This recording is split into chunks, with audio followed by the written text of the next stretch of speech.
गंगा नदी में ससुराल। पापा इतने साल हो गए हम कहीं घूमने नहीं गए। हर बार कहीं पर घूमने की बात आती है तो आप टाल जाते हो। सब लोग वैकेशंस में घूमने जाते हैं, हम लोग कब जाएंगे? अरे बेटा, तू भी किसके चक्कर में पड़ गई? तेरे पापा एक नंबर के कंजूस है। कितने साल पहले मैंने हरिद्वार जाकर गंगा जी में नहाने की मनौती मानी थी। आज तक गंगा नहाने तो नहीं ले गए, घुमाने क्या खाक ले जाएंगे? अरे भाग्यवान, अपने पति परमेश्वर के बारे में ऐसी बातें करते शर्म नहीं आती तुम्हें? जानती तो हो पुलिस की नौकरी है, हमारी व्यस्तता रहती है। हमें भी कोई शौक नहीं है पत्नी को नाराज़ करने का। हाँ, तो फेरे भी नौकरी के साथ ही ले लेने चाहिए थे ना। मुझसे शादी किस लिए की थी आपने? अपने गंदे कपड़े धुलवाने और रोटी बनवाने के लिए? बड़े आए पुलिस वाले। लो भाग्यवान, तुम्हारे तो सुर ही बिगड़ गए। अरे मैंने ये तो नहीं कहा कि मैं तुम्हें कभी कहीं नहीं ले जाने वाला हूँ। बस थोड़ी फुर्सत मिलने दो, फिर देखो कैसे मैं तुम्हें सबसे पहले गंगा स्नान करा कर लाता हूँ। हाँ हाँ, देख लेंगे। ना 9 मन तेल होगा, ना राधा नाचेगी। मम्मी पापा बस भी करो यार, आप दोनों तो बैलों की तरह हर समय सींग भिड़ाकर लड़ने को तैयार रहते हो। कहाँ की बात कहाँ ले जाते हो आप लोग। अच्छा पापा, आप ना एकदम सीरियसली बोलो, आप हम लोगों को लेकर कहीं चलने वाले हो या नहीं? बेटा देखो, अभी तो बहुत ठंड है, हम लोग गर्मियों में चलेंगे ना। अभी तुम्हारी छुट्टी करानी पड़ेगी तो स्कूल का नुकसान हो जाएगा। पापा कल से मेरे विंटर वैकेशन स्टार्ट हो रहा है तो छुट्टियों की तो नो टेंशन। अरे बेटा, लेकिन अभी ठंड बहुत है ना, हरिद्वार में तो और भी ज़्यादा ठंड होगी। हाँ पापा, ये सही है। समर वैकेशन में गर्मी बहुत होती है, विंटर वैकेशन में सर्दी बहुत होती है, और बाकी टाइम स्कूल की वजह से जा नहीं सकते। इस तरह तो हम कभी कहीं नहीं जा पाएंगे। अच्छा बेटा, चल तू नाराज़ मत हो। बिल्कुल अपनी माँ पर गई है, झगड़ालू नंबर 1। अपनी बात मनवा कर ही मानती है। प्रिया की बात सुनकर गौतम हरिद्वार के लिए होटल और टिकट देखने लगता है। ये देखो भाग्यवान, एक भी ढंग के होटल में रूम नहीं है, सब भरे हुए हैं। टिकट तो मिल रहा है, लेकिन स्टे करने के लिए होटल चाहिए कि नहीं? या फिर धर्मशाला में रुक जाओगे तुम? 2 बच्चे लेकर मैं धर्मशाला में रुकूंगी? पता नहीं कैसी व्यवस्था होगी, क्या होगा क्या नहीं। रहने दो, बाद में ही चले जाएंगे। शायद हमारे नसीब में ही नहीं है कहीं घूमना। माधवी अभी उदास मन से बैठी थी कि तभी उसकी मौसी की बेटी का फ़ोन उसके पास आता है। अरे दीदी, कैसी हो? कहाँ रहती हो? आपका तो कुछ पता ही नहीं चलता। अरे बस राधा, कहाँ जाना है, यहीं है इंदौर में। तू बता, कैसी है? जीजा जी की कहाँ पोस्टिंग है इस समय? हम तो हरिद्वार आ गए दीदी, बहुत अच्छी जगह है। हमने तो अपनी ज़मीन लेकर यहीं मकान बनवा लिया है। सब सुख सुविधा है घर में। गंगा मैया की कृपा से आनंद ही आनंद है। अब जब तक इनकी पोस्टिंग यहाँ रहे सो रहे, उसके बाद भी हम अब उनके साथ यहाँ वहाँ उठाए गिरोह की तरह दौड़ने वाले नहीं हैं। बार बार इनके ट्रांसफ़र की वजह से बच्चों की पढ़ाई भी बहुत डिस्टर्ब होती है। अब तो यहीं अपने घर में रहेंगे सुकून से। क्या बात कर रही है तू? हरिद्वार में आ गई है? क्या संजोग की बात है। अभी मैं और तेरे जीजा जी हरिद्वार आने की ही सोच रहे थे, लेकिन क्या बताएं, एक भी होटल में कमरा नहीं मिल रहा है, इसलिए आने का प्रोग्राम ही कैंसिल कर दिया। दीदी, ये तो गंगा मैया का इशारा है आपको। देखो, ठीक उसी समय पर मैंने आपको कॉल किया जब आप हताश हो गई थी। मतलब उसके पीछे ज़रूर प्रभु की इच्छा है। आप लोग आ जाइए हरिद्वार, यह मेरा अपना घर है। आपके लिए कमरे की कमी नहीं रहेगी, हमें भी सेवा का मौका मिल जाएगा। बहन के मुंह से ऐसी बातें सुनकर माधवी बहुत खुश हो जाती है। अजी सुनते हो, देखो गंगा मैया का खुद बुलावा आ गया। राधा हरिद्वार शिफ्ट हो गई है, बोल रही है कि हम लोग आराम से उसके घर रह सकते हैं। अब तो आपका होटल का खर्चा भी बच गया। आप कोई बहाना बचाए क्या आपके पास, या फिर चल रहे हैं हम? अरे बाबा, अब तो कोई बहाना नहीं है। चलो चलो चलते हैं, कर लो तुम भी दर्शन। अगले सप्ताह माधवी अपने पति गौतम, बड़ी बेटी प्रिया और छोटी चिंकी के साथ हरिद्वार पहुंच गई थी। ये लो जी, पहले तो कूद कूद कर हमें अपने घर इनवाइट कर लिया और अब स्टेशन पर लेने तक नहीं आया। ये क्या तरीका हुआ मेहमान नवाजी का? आप रुकिए, मैं फ़ोन लगाती हूँ। राधा, हमारी ट्रेन पहुँच गई है स्टेशन पर। भाई पहली बार हम लोग आए हैं हरिद्वार, हमें यहाँ के रास्ते वगैरह भी पता नहीं है। तुम ऐसा करो ना, हरीश को भेज दो हमें लेने के लिए। अच्छा दीदी, आप वहीं रुकिए, मैं हरीश को कहती हूँ, वो आप लोगों को लेने स्टेशन चले आएंगे। थोड़ी देर में राधा का पति हरीश माधवी और उसके पूरे परिवार को लेने के लिए पहुंच गया था। राधा के घर पहुंचकर, अरे राधा, तेरे हरिद्वार में तो बहुत ठंड है भाई, हाथ पैर सुन्न पड़े जा रहे हैं। और ऐसी सर्दी में तूने इतनी देर स्टेशन पर खड़ा रखा, ऐसे खातिरदारी करते हैं क्या मेहमानों की? माफ़ करना दीदी, मुझे तो यही लगा था कि आप टैक्सी लेकर आ जाओगी। खैर गलती तो मेरी है, मैंने एक बार भी पूछा नहीं था आपसे। अच्छा, जो हुआ सो हुआ। अब आप आइए ना, गर्मा गर्म चाय पीजिए, ठंड दूर भाग जाएगी। अरे राधा सुन ना, चाय के साथ ना नमकीन बिस्किट वगैरह मत निकालना। तुझे पता है ना, सब नकली तेलों में बनाकर बेचते हैं ये लोग। इससे अच्छा तू थोड़े ब्रेड पकौड़े बना ले, भूख सी लग रही है, बढ़िया सा नाश्ता भी हो जाएगा। अच्छा दीदी, जैसा आप कहें। बुरा मत मानना राधा, लेकिन एक बात कहूँ, तुम्हारी दीदी है बड़ी मुंहफट। ऐसे कौन फरमाइश करता है किसी के घर जाकर? अरे छोड़िए ना, दीदी शुरू से ही थोड़े खुले विचारों की है, जो मन में आता है बोल देती है। आप उनकी बातों का बुरा मत मानो। कुछ देर बाद राधा पकौड़े बनाकर वहाँ ले आती है। क्या बात है दीदी, चाय ख़त्म नहीं की आपने? राधा बुरा मत मानियो, लेकिन चाय में मज़ा नहीं आया। तो एक कप कड़क सी चाय पिला दे, नहीं तो मेरी तो थकान ही नहीं जाएगी। हाँ हाँ, क्यों नहीं दीदी, आपका अपना घर है। 1 कप क्यों, आप 2 कप चाय पी लो। राधा एक बार फिर चाय बनाने लगती है शाम के समय। दीदी जीजाजी, आप लोग इसी समय जाकर गंगा जी में स्नान कराइए, फिर हम लोग आराम से बैठकर गप्पे लगाएंगे, बचपन की यादें ताज़ा करेंगे। अरे नहीं नहीं, मैंने सुना है सुबह सुबह गंगा आरती होती है, उस समय हर की पौड़ी पर जाना बहुत अच्छा होता है। हम लोग भी सुबह ब्रह्म मुहूर्त में ही गंगा जी के स्नान करके दर्शन करेंगे। मुझे पता है तुझे हमारे खाने पीने की चिंता हो रही होगी ना। चल तो ऐसा करना, सुबह उठ के हम सबके लिए थोड़ा सा नाश्ता बनाकर पैक कर देना।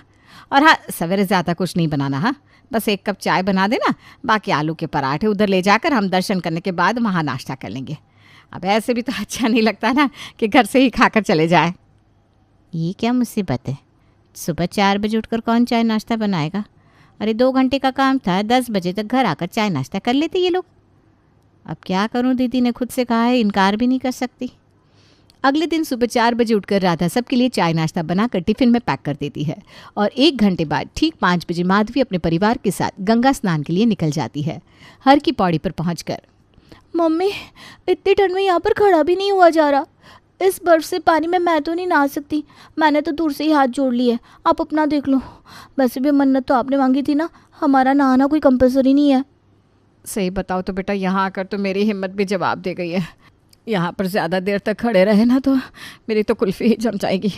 तेरे पापा ठीक ही कह रहे थे, बहुत ठंड है रे बाबा। नहीं नहीं, तब तो तुम दोनों माँ बेटी को ऐसा लग रहा था कि मैं सिर्फ बहानेबाजी कर रहा हूँ।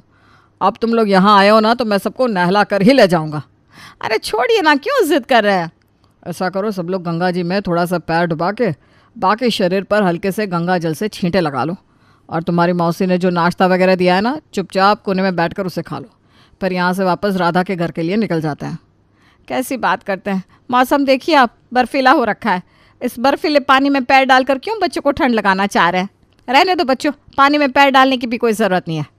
चलिए जल्दी जल्दी कुछ खा लेते हैं। कहते हैं खाली पेट ना ठंड भी ज़्यादा लगती है। माधवी के तो ठंड को देखकर ही हौसले पस्त हो गए थे, इसलिए वो लोग चुपचाप वापस लौट जाते हैं। अरे दीदी, बहुत जल्दी आ गए आप लोग गंगा स्नान करके, बिल्कुल भी भीड़ नहीं थी क्या? देखो राधा, बातें ना बाद में करेंगे, पहले तो तुम गर्मा गर्म चाय पिलाओ, बहुत ठंड लग रही है। बाकी बातें मैं तुम्हें विस्तार से बताती हूँ। माधवी की बात सुनकर राधा रसोई में जाकर चाय का पानी चढ़ा देती है। अरे राधा, बच्चे तो चाय पियेंगे नहीं, इनके लिए ऐसा करो 2 गिलास गर्म दूध लेते आना, बच्चों को भी तो ठंड लगी होगी ना। ठीक है दीदी, कर देती हूँ बच्चों के लिए दूध गर्म। कुछ देर में राधा टेबल पर चाय लाकर रख देती है। राधा, एक बात बता, तेरा घर तो गंगा जी से इतना नज़दीक है, तुम्हारे घर पे तो गंगा जी का पानी ही आता होगा ना? हाँ जी जी, बिल्कुल ठीक कह रही हैं आप, हमारे घर गंगा जी का ही पानी आता है। अरे तो फिर बन गई बात। तू ऐसा कर, फटाफट गीज़र ऑन कर दे, हम तो बाथरूम की टोटी के नीचे बैठकर ही नहा लेंगे, वही हमारा गंगा स्नान है। और वैसे भी ना, नल में पहुंच जाने से गंगा जल बदल थोड़ी ना जाना है, क्या फ़र्क पड़ता है कि हर की पौड़ी पर बैठ कर नहाओ या बाथरूम में नल के नीचे। माधुरी की बात सुनकर राधा का भी सर चकरा जाता है। ठीक है दीदी, जैसा आपको सही लगे, मुझे कोई दिक्कत नहीं है, मैं गीज़र ऑन कर देती हूँ, आप लोग यहीं पर नहा लीजिए। लेकिन एक बात बताइए, आप नहाने के लिए गए तो थे, फिर वहाँ ऐसा क्या हुआ? अरे होना क्या था राधा, यहाँ से तो हम चले गए, लेकिन जैसे ही सुबह सुबह कोहरे में हमने वहाँ पैर रखा, अरे भाई हमारा तो पूरा शरीर ही ठंड से जम गया। अरे इतनी ठंड कि वहाँ दिमाग ही काम नहीं कर रहा था। बस इसीलिए हम लोग वहाँ से उल्टे पाँव लौट आए। कुछ देर बाद, प्रिया, बिट्टू, आओ दोनों नहा लो, गीज़र में पानी गर्म है। अरे राम राम राम, इतनी ठंड में क्या ज़रूरत है बच्चों को नहलाने की? बिट्टू, प्रिया, तुम दोनों इधर आओ, मैं थोड़ा सा गीज़र से पानी लेकर तुम दोनों के ऊपर गंगा जल से छींट लगा देती हूँ, बस हो गए तुम भी शुद्ध। इसी को अपना गंगा स्नान समझ लेना। इतनी ठंड में ना आकर बच्चे बीमार पड़ जाएंगे। ना बाबा ना, मैं इतना बड़ा रिस्क नहीं ले सकती। माधवी अपने परिवार के साथ गंगा स्नान करके आई थी, लेकिन गंगा स्नान करने के अलावा पूरे 5 दिन से वो राधा के घर जमकर दावत उड़ा रही थी। दिन भर वो खाने की एक से बढ़कर एक फरमाइश करती और बेचारी राधा को मजबूरी में बेमन से ही सही लेकिन खातिरदारी तो करनी पड़ रही थी। किसी तरह 5 दिन के बाद माधवी अपने घर के लिए निकल जाती है। माधवी के जाने के बाद हरीश, 5 दिन में तारे दिखा दिए माधवी दीदी ने तो मुझे। अरे मैं तो कान पकड़ रही हूँ। आज की बात कभी किसी रिश्तेदार को नहीं बताऊंगी कि हम लोगों ने हरिद्वार में मकान ले लिया है, वरना ये हमारा घर की बजाय होटल बन जाएगा। अरे भाई, इतने नखरे तो लोग होटल में भी नहीं दिखाते जितना ये लोग मेरे घर में आकर दिखा रहे थे। क्यों, तुम ही तो बिछी जा रही थी ना, मेरी दीदी आ रही है, मेरी दीदी आ रही है। अब क्या हो गया, बस एक ही रिश्तेदार में मन भर गया तुम्हारा? अरे बस मुझसे हाथ जुड़वा लो आप, हो गया मेरा तो। अब किसी के साथ रिश्तेदारी निभाने की मेरी इच्छा ही ख़त्म हो गई है। लेकिन ये सिलसिला इतनी आसानी से खत्म थोड़ी ना होने वाला था। 1 सप्ताह बाद अचानक राधा के दरवाजे पर दस्तक होती है और जब वो दरवाज़ा खोलती है तो सामने उसे एक बूढ़ी महिला खड़ी नजर आती है। जी, आप कौन? है, अब क्यों पहचानेगी तू अपनी चाची को? मैं तो तेरे यहाँ आना ही नहीं चाह रही थी। मैंने कहा अभी बरसों से इस राधा ने सुध नहीं ली मेरी, फिर अचानक कैसे चली जाऊँ उसके यहाँ। लेकिन माधवी बहुत जिद करने लगी, बोली राधा बिल्कुल बदली नहीं, बिल्कुल जस की तस है, दिल खोल कर स्वागत करती है अपने मायके वालों का।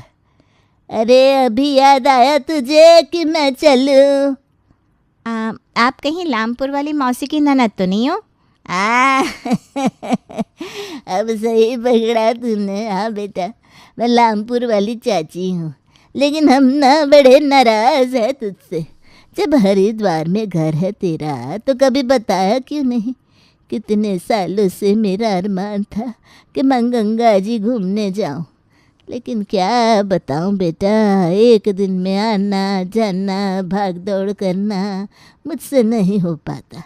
अब तू यहाँ आ गई है ना, आराम से तेरे यहाँ 2-3 दिन रुक कर गंगा जी के दर्शन करूँगी। तुझे कोई तकलीफ तो नहीं ना बेटा?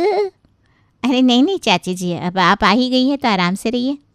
सुन बेटा, उम्र हो गई है ना मेरी, अकेले घाट पर जाने में थोड़ा डर सा लगता है।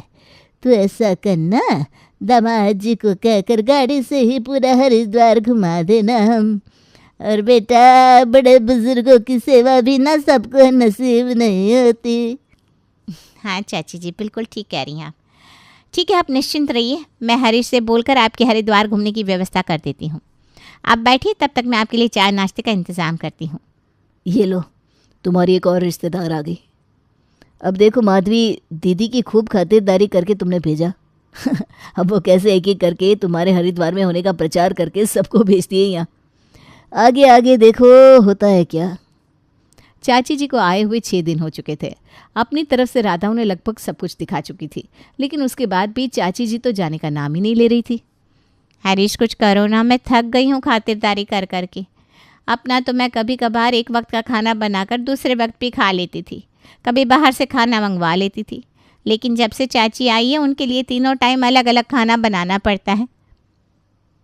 वैसे तो चाची से हिला डुला नहीं जाता, लेकिन खाने के मामले में उनकी ज़ुबान 1 नंबर की चटोरी है। पता नहीं ये सारे रिश्तेदार मुझसे ही क्यों टकराते हैं। कुछ करके उनको भेजने का जुगाड़ बनाओ ना, मैं बहुत थक गई हूँ। अच्छा जी, तुम्हारे रिश्तेदारों को मैं यहाँ से भगाने का प्रोग्राम क्यों बनाऊँ, ताकि सारी दुनिया में ये खबर फैल जाए कि उनकी बेटी बेचारी कितनी दुखी है, दामाद मुट्ठी में करके रखता है। मैं बुराई क्यों लूँगा, तुम्हारी चाची है, तुम टरकाओ उनको। अरे मुझसे ये सब मैनेज नहीं हो पा रहा है, प्लीज़ हरीश कुछ करो ना। एक तरफ राधा घर के काम कर करके परेशान हो गई थी, दूसरी तरफ हरीश उसे परेशान देखकर खूब मज़े ले रहा था। 3 दिन बाद राधा के बेटे अभिनव का बर्थडे था। घर में खूब चहल पहल थी। राधा और हरीश ने बेटे के बर्थडे की काफ़ी तैयारी की थी। शाम के समय केक कट रहा था कि तभी कुछ औरतों के रोने पिटने की आवाज़ सुनाई देने लगती है। अरे राधा, कौन है ये लोग जो रोते हुए दिखाई दे रहे? तुम जानती हो क्या इन्हें? जबलपुर वाली दीदी की मामी के मौसी के भांजे हैं, लेकिन ये लोग यहाँ क्या कर रहे हैं? और बच्चे के जन्मदिन में रोते हुए कौन आता है? मैं देखती हूँ उन्हें। अरे दीदी, आप लोग यहाँ, और आप लोग ऐसे रो क्यों रहे हैं? मेरे बेटे का जन्मदिन है, ऐसे खुशी के मौके पर रोता कौन है? अरे बिटिया, हम तुम्हारे बेटे के जन्मदिन के लिए नहीं रो रहे। तो फिर क्यों रो रही हैं आप? कुछ हुआ है क्या? अरे राधा, हमारे पिताजी नहीं रहे, बस उन्हीं के अस्थि विसर्जन के लिए आए थे हरिद्वार। वो तो भला हो माधवी का, उसने बताया कि तुम यहीं रहती हो तो तुम्हारे यहाँ चले आए। अब तो रात हो गई है, सवेरे ही अस्थि विसर्जन करके अपने घर निकल जाएंगे। हद हो गई। माना कि ये लोग अस्थि विसर्जन करने आए हैं और उनके मन में काफ़ी दुख भी है, लेकिन फिर भी किसी का फंक्शन इस तरह से खराब करना, ये कौन सा तरीका हुआ राधा? कम से कम देख तो लेना चाहिए कैसे मौके पर आए ये लोग और कैसी हरकतें कर रहे हैं। और हमने बता दिया कि बच्चे का बर्थडे है, उसके बाद भी इनका रोना पिटना बंद ही नहीं हो रहा। मुझे भी बहुत बुरा लग रहा है हरीश। मनहूसियत फैला दी इन लोगों ने बच्चे के जन्मदिन पर। अरे हम लोगों ने कितनी तैयारी की थी, सोचा था धूमधाम से बेटे का बर्थडे मनाएंगे, और इन्होंने पूरा सत्यानाश करके रख दिया। आज की घटना के बाद राधा बहुत ज़्यादा परेशान हो गई थी। देखो राधा, मैं जानता हूँ तुमने बहुत अरमानों के साथ ये मकान बनवाया था। तुम यही चाहती थी कि अब रोज़ रोज़ का सामान लेकर यहाँ से वहाँ भागने का झंझट खत्म हो और तुम एक जगह रहकर बच्चों की पढ़ाई पर फोकस कर सको। मेरी बात मानो तो अब बस एक ही तरीका है इस मुसीबत से छुटकारा पाने का। 6 महीने में मेरा ट्रांसफ़र होने वाला है यहाँ से। अब अगर रिश्तेदारों से अपनी जान छुड़ाना चाहती हो तो तुम भी हमारे साथ अम्बाला चलो, वरना जीवन भर ऐसे हरिद्वार घूमने के नाम पर लोग यहाँ आते रहेंगे और हमारा जीना मुश्किल करते रहेंगे। राधा को पति की बात ठीक लग रही थी, इसलिए कुछ दिनों में वो हरिद्वार छोड़कर हमेशा के लिए अम्बाला शिफ्ट हो जाती है। और इस तरह गंगा नदी में ससुराल होने का राधा को बहुत भारी खामियाजा उठाना पड़ता है।